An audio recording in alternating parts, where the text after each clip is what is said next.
ಇನ್ನು ರಾಜ್ಯ ಬಿಜೆಪಿಯಲ್ಲಿ ಬಣರಾಜಕಾರಣ ಇರೋದು ಗೊತ್ತಿರುವಂತಹ ವಿಚಾರವೇ. ಬಟ್ ಸಿಟಿ ರವಿ ಬಂಧನದ ವಿಚಾರದಲ್ಲಿ ಆ ಬಣರಾಜಕಾರಣ ಎಲ್ಲೂ ಕೂಡ ಕಾಣಿಸಲಿಲ್ಲ. ಒಟ್ಟಾಗೆ ಎಲ್ಲರೂ ಕೂಡ ಮುನ್ನಡೆದ್ರು, ಹೋರಾಟವನ್ನ ಮಾಡಿದ್ರು. ಸುವರ್ಣಸೌಧದಿಂದ ಸಿಟಿ ರವಿ ಬಂಧನ, ಬಿಜೆಪಿ ಒಗ್ಗಟ್ಟು ಪ್ರದರ್ಶನ. 24 ಗಂಟೆ ರಾಜಕಾರಣದಲ್ಲಿ ಬದಲಾಗಿಯೇ ಹೋಯ್ತಾ ಬಿಜೆಪಿಯ ಮುನಿಸು. ಸುವರ್ಣಸೌಧದಲ್ಲಿ ಪೊಲೀಸ್ ವ್ಯಾನ್ ತಡೆದಿದ್ದು ಬೆಲ್ಲದ ಯತ್ನಾಳ್. ಬಳಿಕ ಖಾನಾಪುರ ಪೊಲೀಸ್ ಠಾಣೆಗೆ ತೆರಳುತ್ತಾರೆ ಬಿಜೆಪಿಯ ನಾಯಕರು. ಆರ್ ಅಶೋಕ್, ಛಲವಾದಿ ನಾರಾಯಣಸ್ವಾಮಿ ನೇತೃತ್ವದಲ್ಲಿ ಒಗ್ಗಟ್ಟು ಪ್ರದರ್ಶನವಾಗುತ್ತೆ. ಬೆಂಗಳೂರಿನಿಂದ ವಿಮಾನವೇರಿ ಬೆಳಗಾವಿಗೆ ತೆರಳುತ್ತಾರೆ ಬಿವೈ ವಿಜಯೇಂದ್ರ ಅವರು. ಆ ಬಣ ಈ ಬಣ ಅನ್ನದೇ ಎಲ್ಲರೂ ಕೂಡ ಒಗ್ಗಟ್ಟು ಪ್ರದರ್ಶನ ಮಾಡ್ತಾರೆ. ಪಕ್ಷದೊಳಗಿನ ಅಸಮಾಧಾನವನ್ನ ಕಿತ್ತೆಸೆದು ಹೋರಾಟವನ್ನು ನಡೆಸಿದ್ದಾರೆ ಬಿಜೆಪಿಯ ಲೀಡರ್ಸ್. ಬಿಜೆಪಿಗರಿಗೂ ಕೂಡ ಗೊತ್ತಾಗ್ಬಿಟ್ಟಿದೆ, ನಾವು ಹೀಗೆ ಒಂದೊಂದು ಬಣ ಕಟ್ಕೊಂಡು ನಾವೇ ಕಿತ್ತಾಡ್ಕೊಂಡ್ಬಿಟ್ರೆ ಆಡಳಿತ ಪಕ್ಷದವರು ನಮ್ಮನ್ನ ಹುರಿದು ಮುಕ್ಕಿಬಿಡ್ತಾರೆ ಅಂಥೇಳಿ. ಹಾಗಾಗಿಯೇ ಈಗ ಸಿಟಿ ರವಿ ಬಂಧನದ ವಿಚಾರದಲ್ಲೂ ಕೂಡ ಒಗ್ಗಟ್ಟನ್ನು ಕೂಡ ಪ್ರದರ್ಶನ ಮಾಡಿರುವಂಥದ್ದು. ಅಂತ ಬೆಳಗಾಂನಲ್ಲಿ ಹೇಳಿದ್ದೆ, ಸತ್ಯಕ್ಕೆ ಜಯ ಸಿಕ್ಕಿದೆ. ಇದರಿಂದ ಹಿಗ್ಗೋದಿಲ್ಲ. ಕಾಂಗ್ರೆಸ್ಸು ಪೊಲೀಸ್ ಬಲವನ್ನು ದುರ್ಬಳಕೆ ಮಾಡಿಕೊಂಡು ಕುಗ್ಸೋ ಪ್ರಯತ್ನ ಮಾಡಿದ್ರೆ ಅದು ಕುಗ್ಗೋದು ಇಲ್ಲ. ಅವ್ರಿಗೆ ಒಂದು ಮಾತು ಹೇಳಕ್ಕೆ ಬಯಸ್ತೇನೆ, ನಿನ್ನೆ ಪ್ರಯೋಗ ಮಾಡಿದ್ರಿ, ಅದನ್ನು 35 ವರ್ಷದಿಂದಲೇ ನಾವು ಅನುಭವಿಸಿದ್ದೀವಿ. ಆ ಸಂಕಷ್ಟದಿಂದಲೇ ಹೋರಾಟ ಮಾಡ್ಕೊಂಡು ಗಟ್ಟಿಯಾಗಿದ್ದೀವಿ. ನೀವು ಕೊಡೋ ತೊಂದರೆ ಇನ್ನಷ್ಟು ಹೋರಾಟ ಮಾಡೋ ಶಕ್ತಿ ಕೊಡುತ್ತೆ. ಏನು ಸಿಟಿ ರವಿ ಅವರಿಗೆ ಒಬ್ಬ ಜನಪ್ರತಿನಿಧಿಗೆ ಒಂದು ನೋಟಿಸ್ ಅನ್ನು ಕೊಡದೇನೆ ಪೊಲೀಸರು ಅರೆಸ್ಟ್ ಮಾಡಿರ್ತಕ್ಕಂಥದ್ದು ಸಂಪೂರ್ಣವಾಗಿ ಕಾನೂನು ಬಾಹಿರವಾಗಿ ಅರೆಸ್ಟ್ ಮಾಡಿದ್ದಾರೆ. ಇದು ಒಟ್ಟಾರೆಯಾಗಿ ರಾಜ್ಯದ ಈ ಕಾಂಗ್ರೆಸ್ ಸರ್ಕಾರ ರಾಜಕೀಯ ಷಡ್ಯಂತ್ರವನ್ನ ಮಾಡಿ, ಮತ್ತೊಂದು ಕಡೆ ಡಿ ಕೆ ಶಿವಕುಮಾರ್ ಅವರ ಹೇಳಿಕೆಯನ್ನು ಕೂಡ ಗಮನಿಸಿದ್ದೇನೆ. ಬೆಳಗಾವಿಯಿಂದ ಸಿಟಿ ರವಿ ಅವ್ರನ್ನ ಹೊರಗೆ ಬಿಟ್ಟಿದ್ದೇ ಹೆಚ್ಚು ಅನ್ನುವ ದಾಟಿನಲ್ಲಿ ಮಾತನಾಡಿದ್ದಾರೆ. ಈ ರೀತಿ ಗುಂಡಾಗರ್ದಿ ಮಾಡ್ತಾರೆ ಆ ಸ್ಥಾನದಲ್ಲಿ ಕೂತ್ಕೊಂಡು ಅಂತ ಹೇಳಿದ್ರೆ, ನಾನು ಮಾನ್ಯ ಮುಖ್ಯಮಂತ್ರಿಗಳಿಗೆ, ಮಾನ್ಯ ಡಿ ಕೆ ಶಿವಕುಮಾರ್ ಅವ್ರಿಗೆ ಹೇಳ್ತೇನೆ, ಭಾರತೀಯ ಜನತಾ ಪಾರ್ಟಿ ಕಾರ್ಯಕರ್ತರು ಏನ್ ಬಳೆ ತಡ್ಕೊಂಡು ಕೂತಿಲ್ಲ. ಇವತ್ತು ಕೋರ್ಟ್ ಚೀಮಾರಿ ಹಾಕಿರೋದು ನೋಡಿದ್ರೆ ಈ ಸರ್ಕಾರ ಮಾನ ಮರ್ಯಾದೆ ಯಾರಾದ್ರೂ ರಾಜೀನಾಮೆ ಕೊಟ್ಟು ಹೊರಟೋದು. Siddaramaiah outgoing chief minister, ಈ ದೌರ್ಜನ್ಯ ಇದನ್ನ ಬಿಜೆಪಿ ಖಂಡಿಸ್ತೀರಿ, ಹೋರಾಟವನ್ನ ನಾವು ಮಾಡ್ತೀರಿ.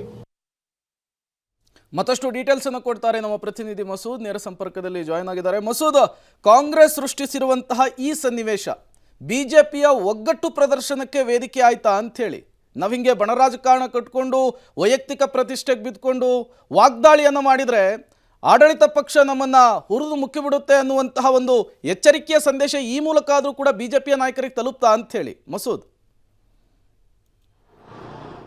ಪ್ರೇಮ್, ಖಂಡಿತವಾಗಿಯೂ ಕೂಡ ಎಲ್ಲ ಒಂದು ಕಡೆ ಈ ಒಂದು ಘಟನೆಯಿಂದಾಗಿ ಬಿಜೆಪಿಯ ಭಿನ್ನಮತ ತೆರೆಗೆ ಸರಿದಿದ್ದ ಒಗ್ಗಟ್ಟು ಮುನ್ನೆಲೆಗೆ ಬಂದಿದೆ ಅಂತಲೇ ಹೇಳ್ಬೋದು. ಮೊನ್ನೆ ಏನು ಘಟನೆ ಆಯಿತು ಅಲ್ಲಿಂದ ಇಲ್ಲಿವರೆಗೂ ಕೂಡ ಸಿಟಿ ರವಿ ಪರವಾಗಿ ಇಡೀ ಬಿಜೆಪಿ ನಿಂತಿದೆ, ಇಡೀ ಬಿಜೆಪಿ ನಾಯಕರು ನಿಂತಿದ್ದಾರೆ, ಇಡೀ ಬಿಜೆಪಿಯ ಕಾರ್ಯಕರ್ತರು ಸಿಟಿ ರವಿ ಪರವಾಗಿ ನಿಂತಿರುವಂಥದ್ದು. ಬಂಧನ ಆದಾಗಿನಿಂದ ಇಲ್ಲಿವರೆಗೂ ಕೂಡ ಒಗ್ಗಟ್ಟು ಪ್ರದರ್ಶನ ಆಗ್ತಾ ಇದೆ. ಎಲ್ಲೊಂದು ಕಡೆ ಪರೋಕ್ಷವಾಗಿಯೇ ಕಾಂಗ್ರೆಸ್ನವರು ಏನೇ ಟಾರ್ಗೆಟ್ ಮಾಡಿದ್ರು ಕೂಡ ಬಿಜೆಪಿಗೆ ಪೂರಕವಾಗಿದೆ ಈ ಒಂದು ಸನ್ನಿವೇಶ ಅಂತ ಕೂಡ ಹೇಳಲಾಗ್ತಿದೆ. ಯಾವುದೋ ಕಠಿಣವಾದಂಥ ಚುನಾವಣೆ ಗೆದ್ದಾಗ ಯಾವ ರೀತಿ ರಣೋತ್ಸಾಹ ಸೃಷ್ಟಿಯಾಗುತ್ತೋ ಅದೇ ರಣೋತ್ಸಾಹ ಕಾರ್ಯಕರ್ತರಲ್ಲೂ ಕೂಡ ಬಂದಿರುವಂಥದ್ದು. ಭಿನ್ನಮತ ಮುನಿಸುವ ಅಸಮಾಧಾನಕ್ಕೆ ತೆರೆ ಬಿದ್ದು ಒಗ್ಗಟ್ಟು ಮುನ್ನೆಲೆಗೆ ಬಂದಿದೆ.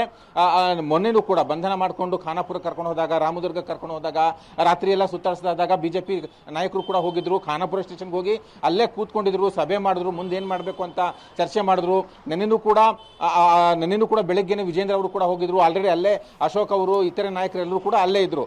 ಕೋರ್ಟಿಂದ ಯಾವಾಗ ಬೆಂಗಳೂರು ಕೋರ್ಟ್ಗೆ ಶಿಫ್ಟ್ ಆಯಿತು ಆ ಸಂದರ್ಭದಲ್ಲಿ ಅವ್ರನ್ನ ಕರ್ಕೊಂಡು ಬರುವಾಗಲೂ ಕೂಡ ನಾಯಕರುಗಳು ಜೊತೆಗೆ ಬಂದರು. ಈ ಮಧ್ಯೆ ಹೈಕೋರ್ಟಿಂದ ಬೇಲ್ ಆದೇಶ ಬಂತು, ದಾವಣಗೆರೆಯಲ್ಲಿ ಒಗ್ಗಟ್ಟಾಗಿ ಪ್ರೆಸ್ ಮೀಟ್ ಮಾಡಿದ್ರು. ಒಟ್ಟಾರೆಯಾಗಿ ಇಡೀ ಬಿಜೆಪಿ ಒಂದು ರೀತಿಯಲ್ಲಿ ಉತ್ಸಾಹ ಜೋಶಲ್ಲಿ ತುಂಬಿಕೊಂಡಿದೆ. ಎಲ್ಲಿವರೆಗೆ ಇದಿರುತ್ತೆ ಅಂತ ಕಾದು ನೋಡಬೇಕು. ಜೊತೆಗೆ ಈ ಒಂದು ಒಗ್ಗಟ್ಟಿದೆಯಲ್ಲ, ಈ ತಟಸ್ಥ ಬಣ ಅಂದರೆ ಹಿರಿಯ ಬಿಜೆಪಿ ನಾಯಕರು ಹೇಳೋದು, ಈ ಒಗ್ಗಟ್ಟು ಹೀಗೆ ಮುಂದುವರಿಬೇಕು. ಯಾಕೆಂದ್ರೆ ನಮ್ಮ ವಿರೋಧಿ ಕಾಂಗ್ರೆಸ್ ಇನ್ನು 3 ವರ್ಷ ಇದೆ ಅಷ್ಟೇ ಚುನಾವಣೆಗೆ, ಒಗ್ಗಟ್ಟಲ್ಲಿ ನಾವು ಹೋರಾಟ ಮಾಡೋಣ, ಒಗ್ಗಟ್ಟಲ್ಲಿ ಹೋರಾಟ ಮಾಡಿ ಪಕ್ಷವನ್ನು ಅಧಿಕಾರಕ್ಕೆ ತರೋಣ, ಇದು ಹೀಗೆ ಮುಂದುವರಿಣ ಅನ್ನುವಂತಹ ಸಲಹೆ ಕೂಡ ಕೊಟ್ಟಿದ್ದಾರೆ. ಹೈಕಮಾಂಡಿನಲ್ಲೂ ಕೂಡ ಅದೇ ಸಲಹೆ ಬಂದಿದೆ. ಒಟ್ಟಾರೆಯಾಗಿ ಬಿಜೆಪಿಯ ಒಗ್ಗಟ್ಟು ಪ್ರದರ್ಶನ ಒಂದು ರೀತಿಯಲ್ಲಿ ಪಕ್ಷ ಸಂಘಟನೆಗೆ ಬಿಜೆಪಿಗೂ ಕೂಡ ಪೂರಕ ಆಗುತ್ತಾ ಅನ್ನುವಂಥದ್ದು ಕೂಡ ಇಲ್ಲಿ ಚರ್ಚೆ ಆಗ್ತಾ ಇದೆ. ರೈಟ್, ಹಾಗೆ ಸಂಪರ್ಕದಲ್ಲಿ ಮಸೂದ್, ಒಂದು ಇನ್ಸಿಡೆಂಟ್ ನೋಡಿ ಹೇಗೆಲ್ಲ ರಾಜಕೀಯದಲ್ಲಿ ಬದಲಾವಣೆಗಳನ್ನು ತರುತ್ತೆ ಅನ್ನೋದಕ್ಕೆ ಕಾಂಗ್ರೆಸ್ನಲ್ಲಿ 3 ಜನ ಸಿಎಂ, ಡಿ.ಸಿ.ಎಂ ಅಂಡ್ ಹೋಮ್ ಮಿನಿಸ್ಟರ್ ಅವರ ನಡುವಿನ ಒಂದು ಇದಿರಲಿಲ್ಲ, ಹೊಂದಾಣಿಕೆ ಇರಲಿಲ್ಲ, ಎಡವಟ್ಟಾಯಿತು. ಈ ಕಡೆ ಇಲ್ಲಿ ಒಗ್ಗಟ್ಟು ಪ್ರದರ್ಶನ ಆಗಿದೆ. ಸೊ ಹಾಗಾಗಿ ಅವ್ರಿಗೆ ಒಂದು ರೀತಿಯಲ್ಲಿ ನೈತಿಕ ಗೆಲುವು ಸಿಕ್ಕಿದೆ ಅಂತ ಅವರ ಅಭಿಪ್ರಾಯ.